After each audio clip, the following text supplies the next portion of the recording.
When your senses go, you lose all your senses. What are they? Taste and sight and sneezing and whatever else the senses are. Grumpy and Doc and all the others. It's no fun, and particularly when you lose your hearing. And so today we're at the Oak Bay Hearing Clinic, as you can tell by all these fun gadgets that we've been playing with for the last half hour. And we're going to give you an idea of the top 10 reasons that you can lose your hearing and why you should come down and get one of these. That's right.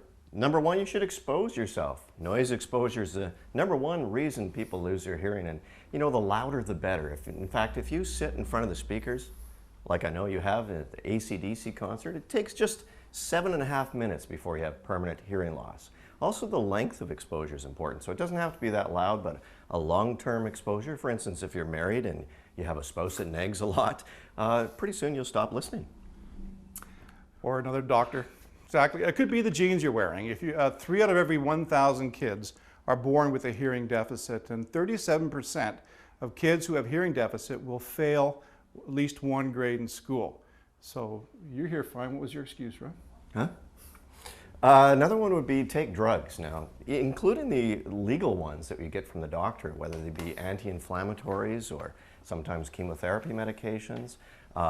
Big one that actually is quite legal and available across the counter everywhere is aspirin.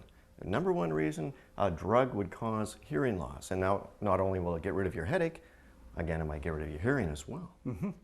4, go topless, he says. This is his list here.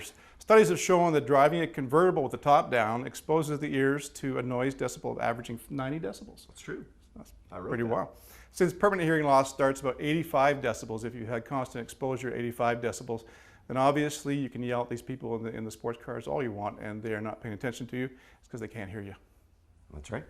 Another one would be hang out with your buds. Now, how many times do we see those teenagers with those iPods, those earbuds that are firmly implanted deep in the canal? They're only about half an inch away from the eardrum, which is a very, very nice, delicate, transparent membrane that Lady Gaga can bang away at their eardrum. So that is a big concern down the road, that people are going to have more and more hearing problems and get to try out these neat little gadgets here. Join the military, shoot some guns, or construction worker, or check jackhammers to see if they're working, or just build cars with no tops, convertibles. That's right. Another one would be keep smoking. Now, whether it be cigarettes, cigars, or your favorite weed such as dandelion, if you don't smoke, maybe take it up, or perhaps start drinking. This way you'll pickle your hearing or whatever. Next is you got to get older. So those of you who are going younger, get older and you lose your hearing and you get one of these neat things. It's called presbycusis, which is a Latin word that means, could you please repeat that?